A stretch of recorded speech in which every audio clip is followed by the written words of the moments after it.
Good morning, everyone. I love those recaps. It was a great day yesterday. Before we get started, I want to take a moment to acknowledge this remarkable year. As we continue to celebrate America's 250th anniversary, moments like this one, gathering together as business leaders and legislators to develop winning solutions for the most important issues facing the states, are exactly what our founders had in mind when they built the nation meant to govern itself from the ground up. That's exactly why ALEC launched the state's 250th campaign, a year-long initiative spotlighting stories of sacrifice, state leadership, and constitutional brilliance that made America great. If you take a look at the screen behind me, you'll see a QR code. Scan it, follow along, and share it. And if you want to understand what inspired our nation's Declaration of Independence, be sure to stop by the ALEC Library to pick up our special 250th anniversary publication celebrating the founders' vision behind the Declaration of Independence. With that in mind, I'd like to ask Representative Mark Lepak to come up and give us a prayer.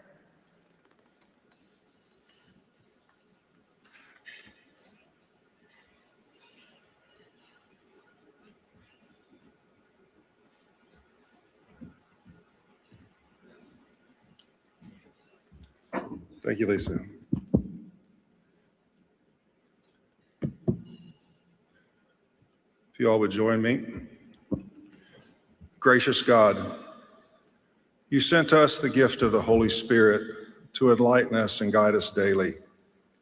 We entrust ourselves and our families to your loving care and ask that you bless us with the gifts of the Holy Spirit this year and always.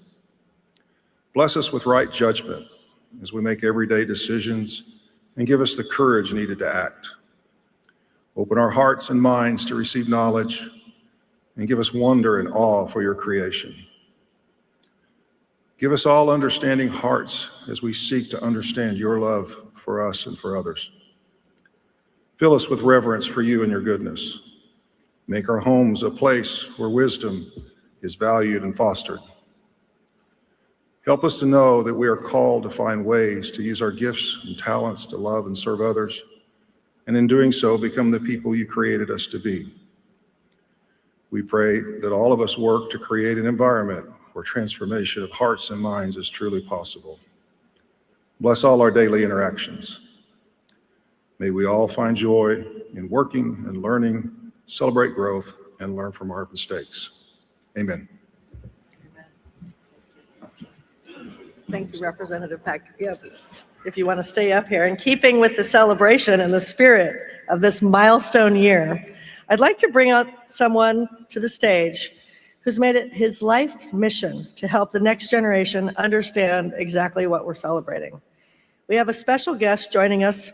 Please welcome us with President Thomas Jefferson, along with our kids from Kids Congress to lead us in the Pledge of Allegiance. Greetings. Oh, wow. You got a standing ovation. That's a lot of stars. How many are on there? How many stars are on the flag? 50. Oh, I hope I get to do something about adding those. That's wonderful. Well, good morning. I have to say, I have to dispel a rumor that I dispelled backstage. I was asked how I had the idea for inventing macaroni. I am old, but not ancient. I discovered it while living in Europe and introduced it to the White House kitchen. And so I am glad it caught on. Now, I woke up in 1801 thinking we were celebrating our 25th anniversary of signing the Declaration of Independence. You know, I wrote the first draft, which was much better. But you have to trust the process. And I have to wish you all a happy semi-quincentennial. Yes, yes. You can't say that 5 times fast. Try supercentennial. That's a little easier. I like that one. Whatever you call it, it's an auspicious occasion. Now, if we were in Philadelphia, we would be ringing the Liberty Bell with Leviticus 25:10.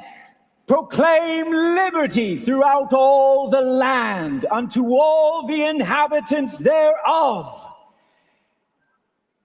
I've been asked to lead you in the Pledge of Allegiance, but it was written long after my time, and so I've written it down so I don't get anything wrong. So, I understand, and we practiced backstage, that you have all committed the Pledge of Allegiance to memory. It's such a wonderful thing to keep in your mind and your heart. Speaking of which, let's put our hands on our hearts. An early pledge was, we give our heads and our hearts to God and our country. But let's do the one we all know. You all know. I pledge allegiance to the flag of the United States of America and to the republic for which it stands, one nation, under God, indivisible, with liberty and justice for all. Well done. Thank you, everyone.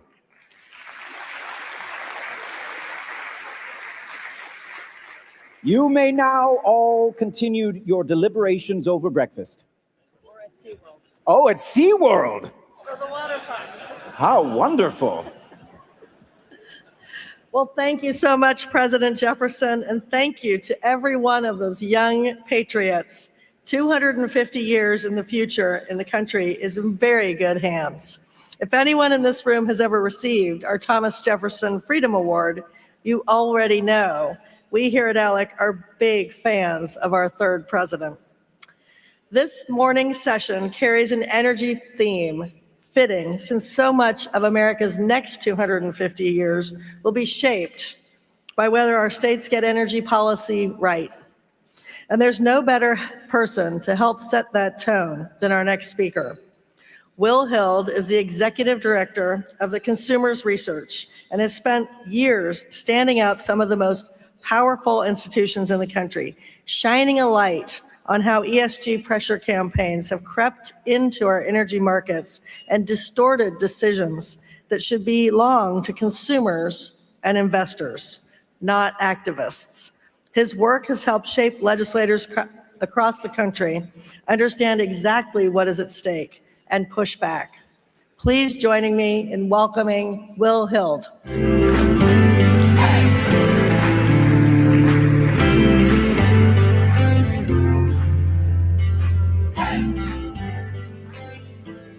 Thank you all. It's my privilege every year here at the annual meeting to present an award called the Consumers Champion Award. And we wanted to create a way when we came up with this award to honor a legislator every year who has really exhibited a passion for pushing back on the left's attacks on consumer well-being and consumer standard of living. And so that's what I'm here to do today.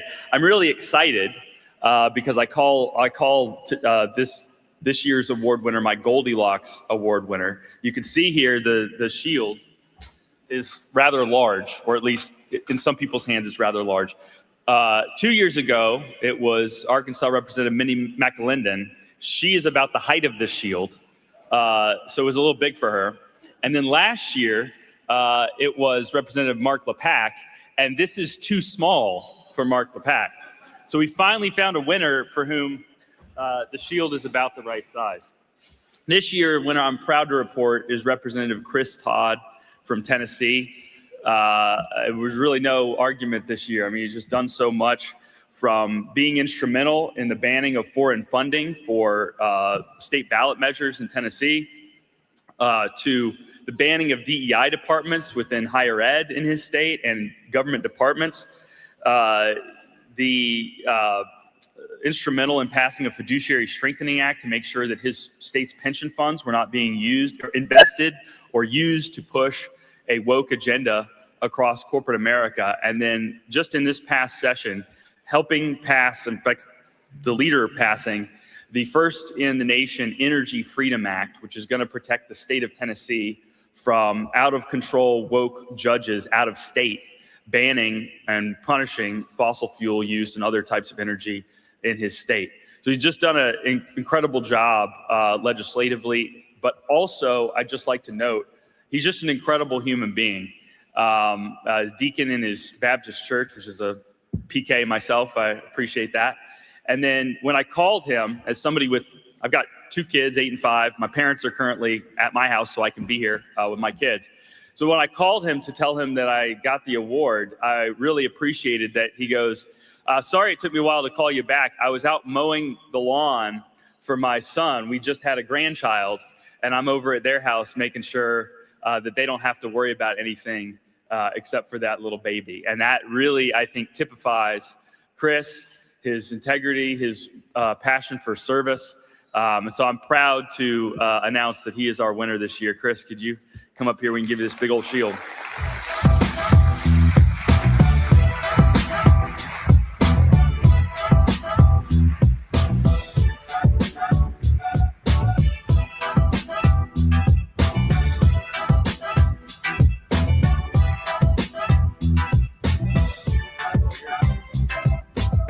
Thank you, Will. I appreciate those kind words. And it's such an honor for me to stand here before such an austere group of colleagues and friends. I just want to thank each one of you for taking the time and making the effort to be here.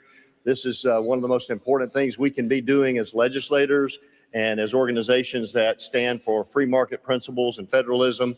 So your communities back home expect you to do what's right. They expect you to tell the truth, to call a spade a spade. One thing that I learned being in Nashville for 8 years now is there are 3 things that always tell the truth, that never lie. That's little kids, a drunk, and yoga pants. Your constituents expect you to tell the truth. They expect you to stand up for what's right. And sometimes it's against quite a few odds. This shield is a reminder to me of a situation where I was confronting the trans and LGBTQ EIEIO bunch, and they were in force in a committee room where I was presenting a bill that would prohibit obscene drag shows from being held in front of kids. It's kind of common sense. And one of the most spiritual events of my life, I will tell you, and I did not expect that to be. But my wife was helping with a guest we had that was going to speak in favor of the bill, and she was in the front of the room. It was very crowded. There wasn't a seat left in there. And I presented. I went to stand against the back wall while the testimony took place. There was nowhere to sit, so I just stood against the back wall next to a reporter. And she got a little worried about it. She didn't know where I was. So she starts looking around, and she said she looked back and saw me against that back wall, and she said, I just saw this glow around you. And I knew you were okay. And I felt that glow. I literally, again, I had people this close to me that hated me and hated what I was there to do. But I knew at that moment, as I looked around that room, if they threw something at me, it would not hit me. I had that confidence. I felt the Lord's presence of protection in that moment. And I think that's what you will see as well. When you do what's right, and do what your constituents expect you to do, you will have that shield. You will have that protection of the Lord Almighty if you ask for it. And I encourage you to do that. I encourage you to be the one in the room that says the emperor has no clothes. That's what you see that every day. We're dealing with that, where even a Supreme Court justice, as my senator and hopefully next governor asked, what is a woman? And she couldn't even answer that question. The emperor has no clothes. We can say that. We can call them out on this and show the fallacy of their thoughts and of their direction and stand for your constituents. So again, I thank you for this award, Will, and Consumers Research. It's such an honor to have this. I'm very humbled by it. And I just encourage each one of you to be the person in your state that's like Esther. For such a time as this, you're there. Step out and do what's right in the eyes of the Lord and your constituents. Thank you so much. Please welcome West Virginia Senator Patricia Rucker.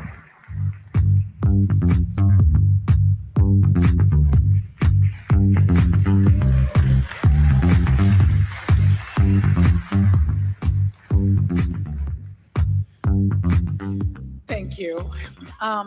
Thank you and congratulations, Representative Todd, for being an example to all of us. Good afternoon, everyone, I should say morning. For those I haven't yet had a chance to meet, I'm Patricia Portes Rucker from the great state of West Virginia and the 2025 ALEC National Chair.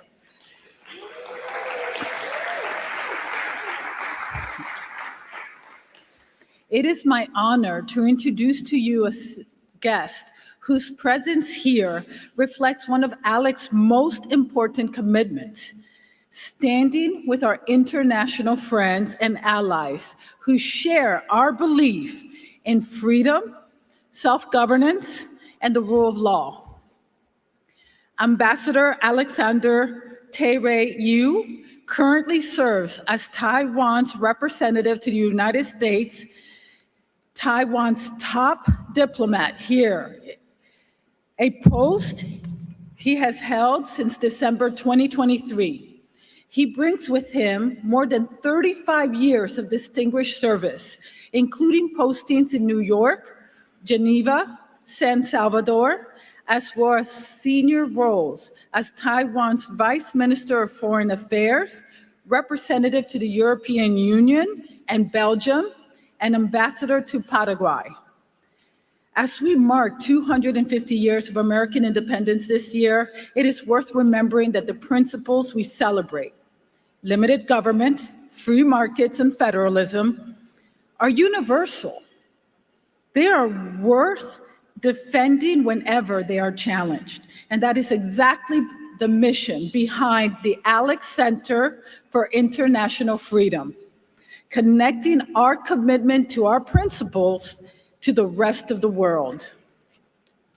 The center has stood behind the victims of communism, spoken out against human rights abuses, defended the eroding democratic institutions in Hong Kong, stood with Ukraine against Russia aggression, and defended the sovereignty of Taiwan in the face of pressure from the Chinese Communist Party. Ambassador Yu is here today to speak on America's 250th anniversary and the role that the partnership can play on the world stage. Please join me in welcoming him.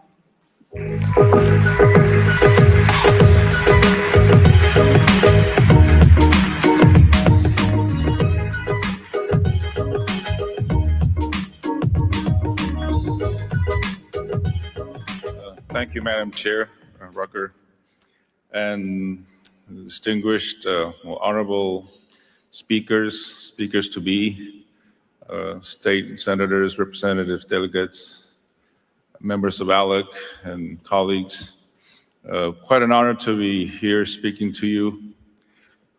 I had this speech. I think I'll have to read some of it, but then when I arrived, I started meeting a lot of people that I've get to know when I've been visiting the different states that you represent. And I thought, well, I think I've said this in your state already. So I think I can't use it. You know, when I went to Kansas, I spoke, only people from Kansas listen to this state, so then they will go to Oklahoma, to Wyoming, but you're all here now, so I can't do this. The trick only works, you know. But anyways, but the gentleman that just received the shield, you talk about doing the right thing. And that's precisely why I'm doing the job that I'm doing, because it is, for me, doing the right thing to work for my country, defend the principles that you mentioned, freedom, democracy, human rights, doing what is right. You know, Taiwan is a little island, well, about the size of Maryland, with a population of about Florida. But we've been facing a very big adversary on the other side of the Taiwan Strait. And For me, when I was growing up, it was like the David and Goliath situation, and being very difficult situations that we've had.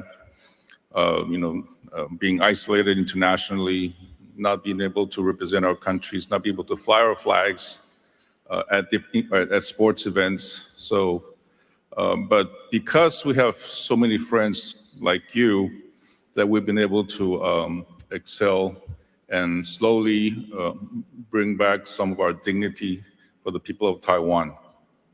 And I want to bring the greetings and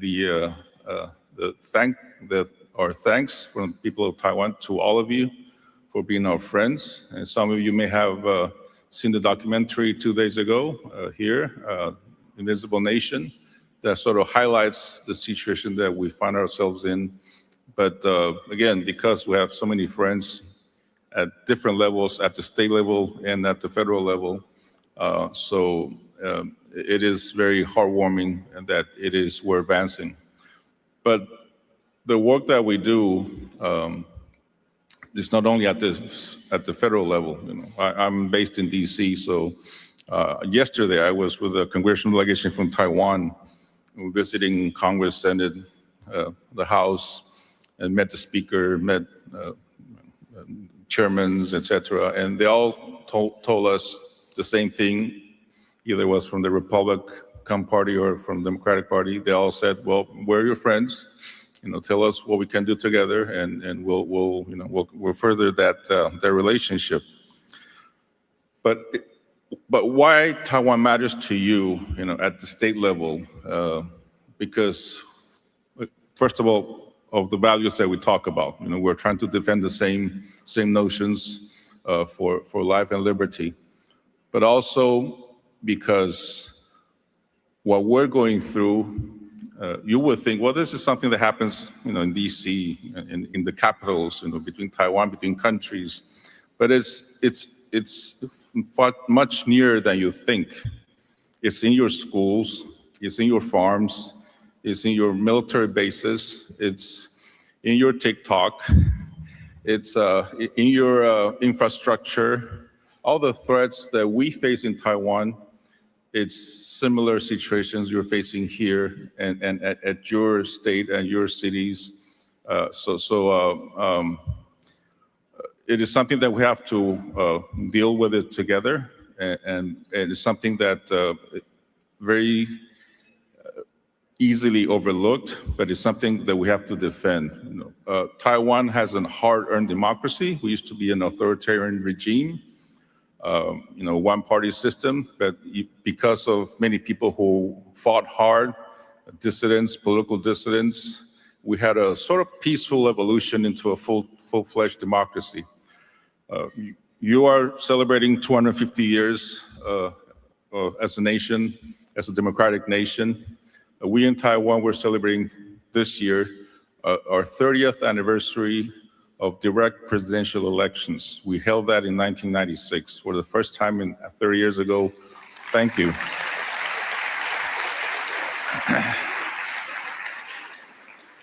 Through universal suffrage, our citizens were able to choose who was going to lead us for the next 4 years. And I know democracy is a little messy. Our legislature, our legislative yuan, I don't know if you've seen the videos, but it's a much more physical place, to say the least. Bottles fly, shoes fly, and fists goes around. But it's better for them to fight in the halls than for the people to be fighting in the streets. So democracy, at the end, it works for us, and it's a system that we want to keep.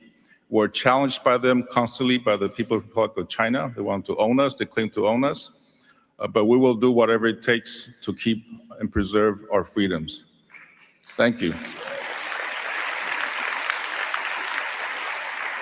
We're putting more money in our defense. Actually, by this year, we should be reaching 3% of our GDP on defense spending, and by 2030 should reach 5%. So people here in the United States, some people say, well, Alex, do the people of Taiwan have the will to fight or to preserve your own homeland? Of course we do. And we're showing that by spending more, by training more, by preparing for all sorts of contingencies in times of crisis, and look at examples such as Ukraine. But at the same time, the partnership that we have with you is not, besides based on values, but it's also based on the partnerships. We talked about the celebrating democracy, 250 years, and for you, 30 years for Taiwan. But because of this common bond is that our partnership economically, technologically is growing because we're like-minded, and at the same time, it's a trustworthy relationship. We're building up this we call non-red supply chain, and it's working very, very well.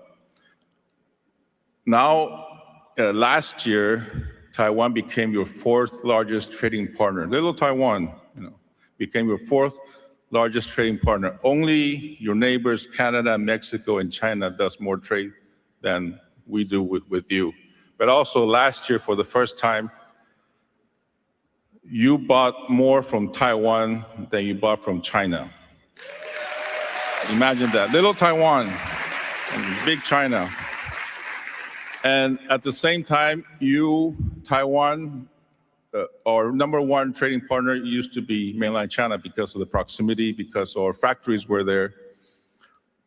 85% of our FDI was going to China 12 years ago. 2 years ago, FDI from Taiwan to China came down to 7%. Now it's around maybe 2%. So where's that money going? It's coming here to the United States. And I know that the gentleman from Arizona is glowing because, yes, just Phoenix alone, one single company called TSMC in Phoenix is investing $265 billion in one single project. Imagine that. But nowadays, over 50%, probably 60% of FDI is coming to the United States. And that partnership is strong. It benefits you and I. We are bringing our factories away from China, mainland China, and coming here because the customers are here. You are our customers. But because of this trading deficit that you have on us, a very big deficit, we're bringing manufacturing into the United States so that we will produce locally, manufactured by US employees, and with technologies that we share and learn together. So this is a wonderful relationship that we're having. It's growing, it's strong, and it just, every time I travel to different states, I'm celebrating a new investment from Taiwan. I was in Dallas Tuesday, a company called Wistron from Taiwan, that plant is solely production of NVIDIA's newest, most high-tech computer stack. It's a 2-ton, 1.5 million piece supercomputer. And Jensen Huang was there, and he told the chairman of that company from Taiwan, wonderful, you have this almost $1 billion factory. I need 20 of them. So the chairman from Wistron said to his manager, I think we'll be busy for the next few years here in the United States. But anyways, I don't want to take too much time, but I just want to celebrate the partnership that we have between Taiwan and the United States. Also, I want to thank you for your support. You've always been very expressive in supporting Taiwan, be it for our democracy or facing our threats with mainland China, or international participation in the United Nations and other instances. So I really thank you, and hopefully I'll be able to visit your state again and express a thanks from the people of Taiwan personally. Thank you very much. Please welcome ALEC Treasurer, Senate Majority Leader Julie Daniels.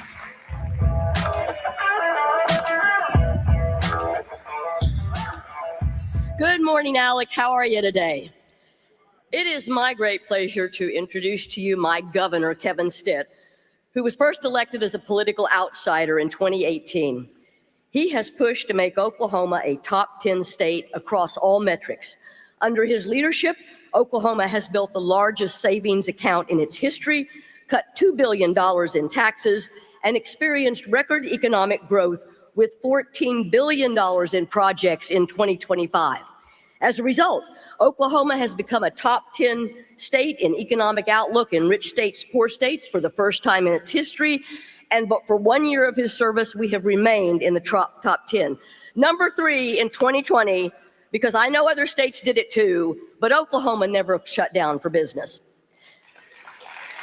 As an entrepreneur, Kevin Stitt's personally lived the American dream, and he knows challenges that big government puts in front of job creators. He believes that success should be rewarded, not punished. That's why, as chairman of the National Governors Association, he launched his initiative, Reigniting the American Dream, with the belief that with access to a good education, the opportunity to build a business, and the energy to power these dreams, everyone can live their American dream.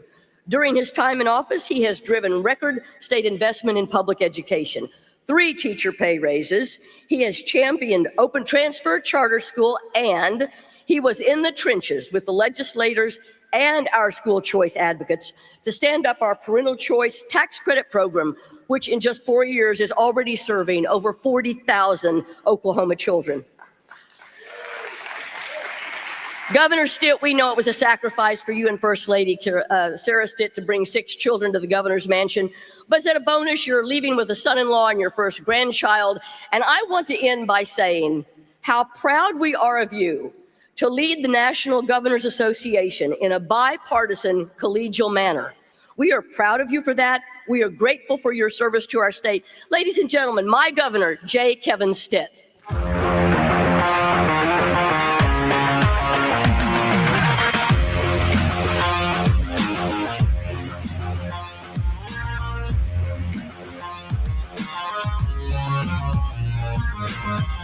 Thank you.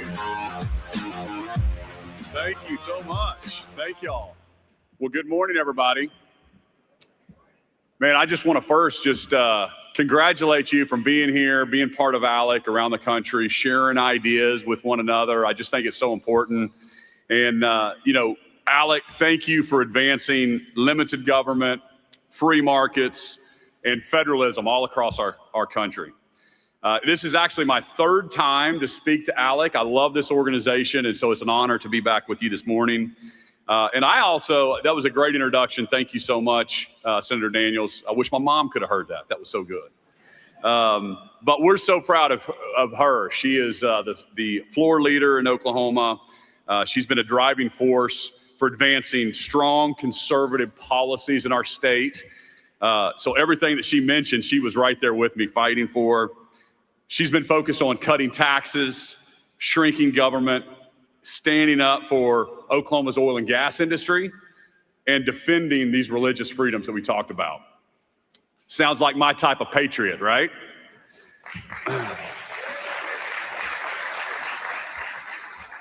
And if you remember nothing else about Oklahoma, remember this, that Oklahoma is the most business-friendly, pro-God, limited government, get government out of our lives, freedom-loving state in the entire country. And I know you're going to be the new vice chair coming up, so congratulations on that and leading this great organization, and can't wait to meet the lady from West Virginia as well. I know there's probably a lot of future governors in this room, and my wife and I, Sarah, have served now for 8 years, and we have 6 children, been married 28 years. But when I became governor, I had no idea that it was going to make me a better parent. You see, my 18-year-old son ended up joining the Army. And we went to his swearing in. Thank you.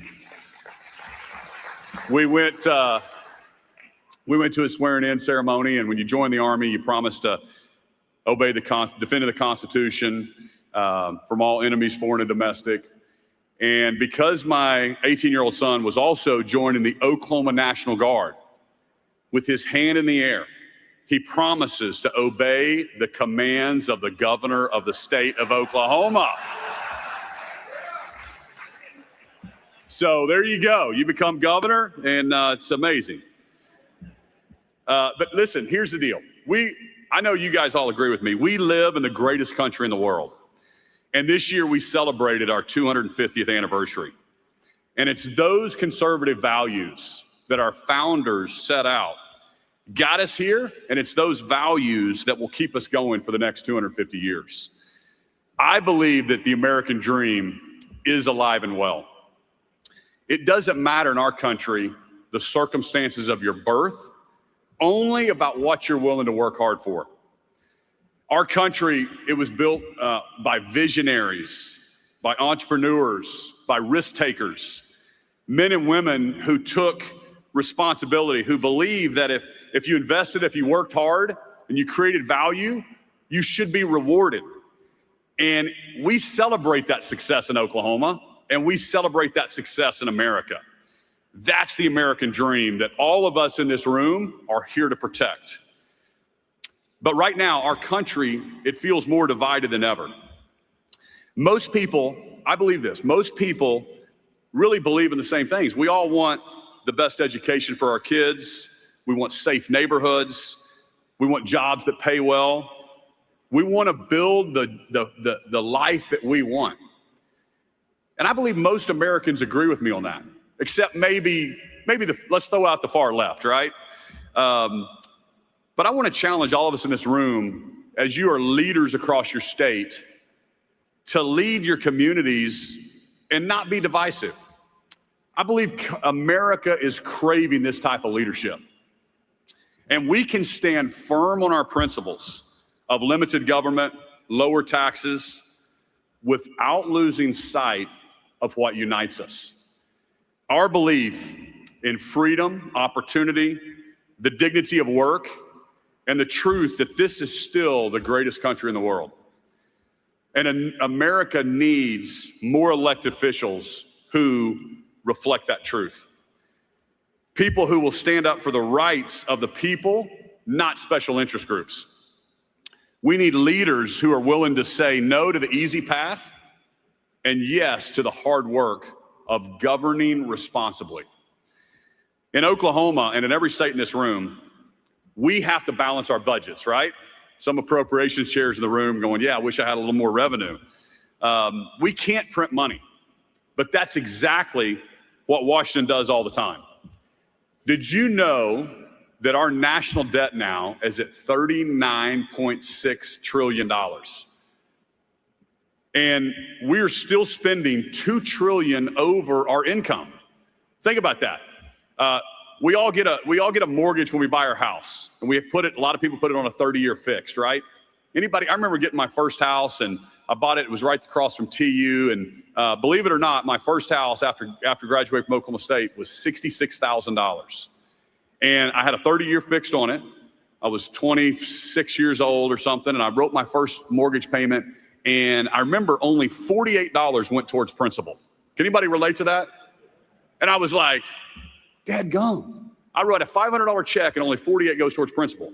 But at least I knew that in 30 years, I was going to own my house at 8th and Harvard. All right? Well, here's why I tell you that. We don't do principal and interest on our national debt. It's interest only. That means you're never paying it off. And every year you put a $2 trillion second mortgage on that debt every single year. Our interest payments just went over $1 trillion. That's more than we spend on our national defense. It is just getting worse and worse and worse. That's why Oklahoma is one of 28 states with a balanced budget amendment trigger law. And if your state hasn't passed it, I encourage you to look into do it. We just had South Carolina pass it this year. So the way the system works, if 34 states, and Ronald Reagan was working on this, 34 states passed a balanced budget amendment, we can put that into our Constitution and force Congress to live within their means. And it has to be ratified by 38 states.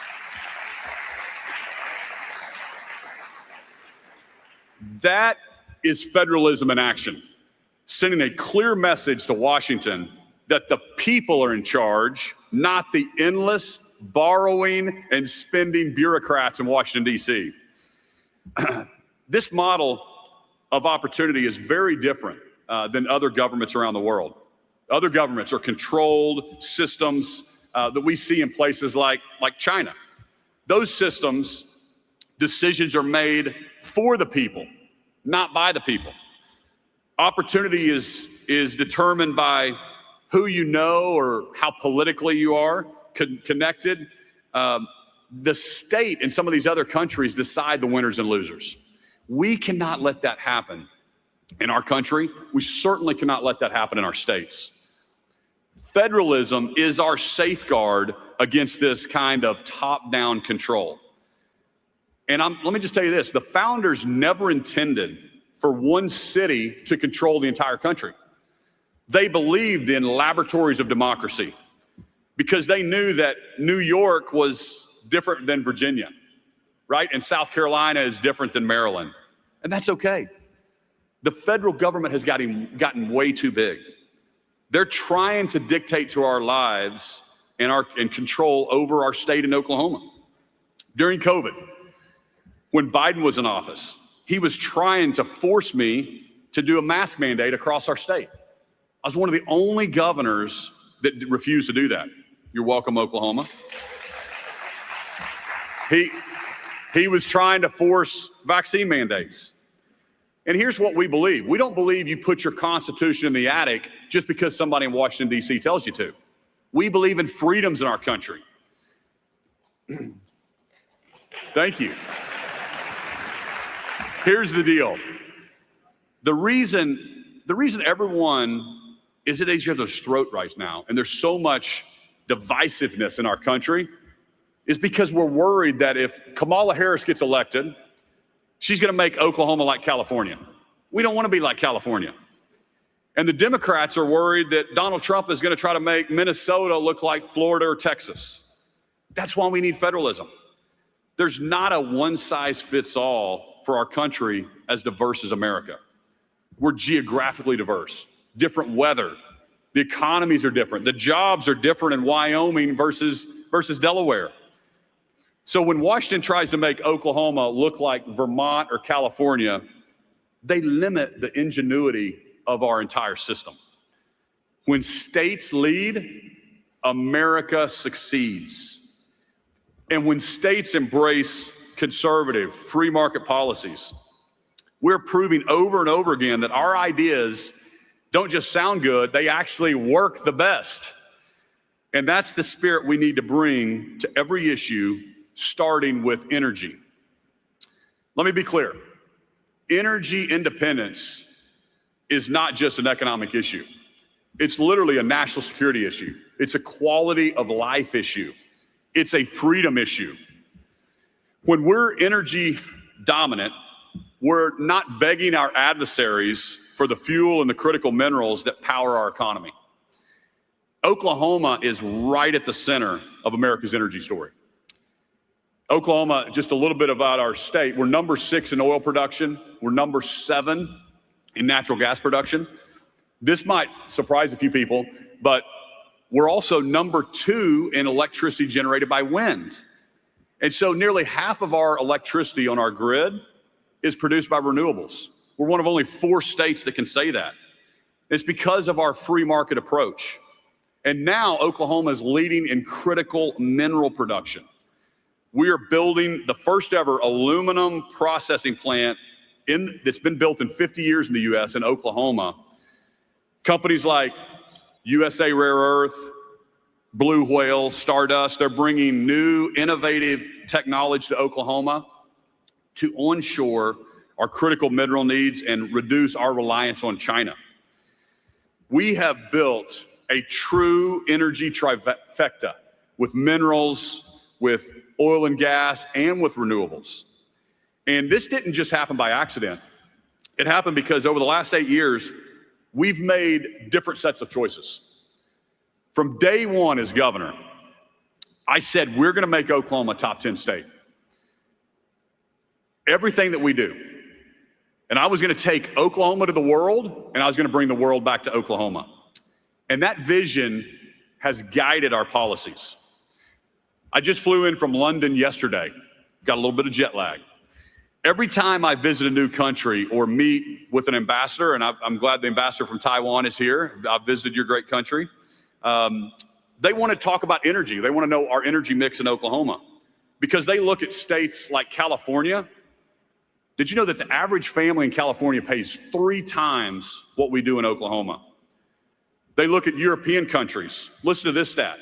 Families are paying up to 18% of their income to heat their homes and to drive their cars, while Americans are paying 2% of our income for those needs. They want to know how we do it. I tell them the same thing. We keep our thumbs off the scale and we let the businesses compete to provide for the needs of Americans. And to let those businesses compete, I've been advocating for streamlining permitting so projects can actually get approved and built on time in our country.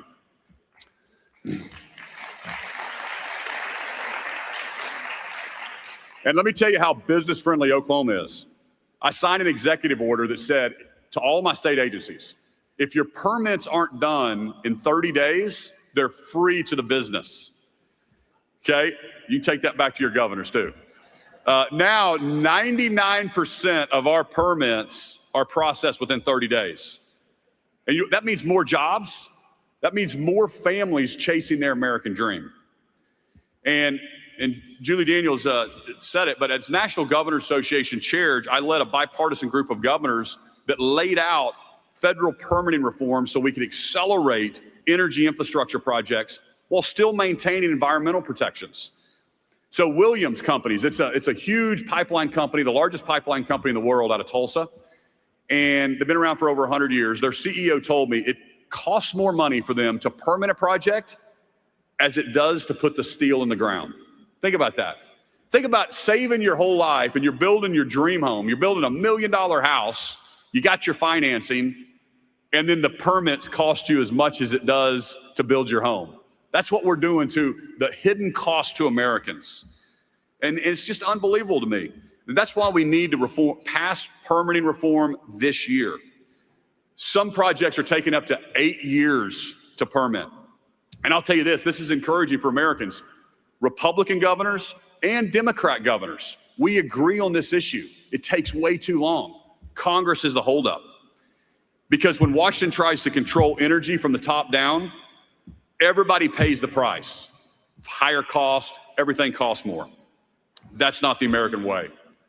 Ronald Reagan said it this way, government is not the solution to our problems, government is the problem. So in Oklahoma, we're getting government out of the way. I cut $2 billion in taxes. We delivered the largest tax cut in history by cutting also the grocery tax. And what's really important to me, we put Oklahoma on a path to zero. So in the future, as revenue goes up, we're going to be one of those zero income tax states. Because we believe families should keep more of their hard-earned money. Ronald Reagan, my favorite president, described America as a shining city on a hill. That image is not just about policy or taxes. It's about people who are free to dream, free to work, and free to succeed.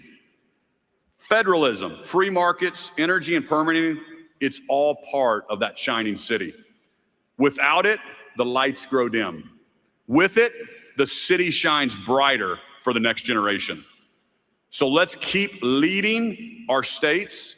Let's keep unleashing American energy, and let us keep fighting against federal overreach that threatens our jobs and our security. Because if we stay focused on energy abundance, all of this in the room, and limited government, and on the American dream, I'm confident that the next generation will inherit an America that is stronger, freer, and more prosperous than ever before. Thank y'all so much for being engaged and leading your community. God bless you. God bless the United States of America.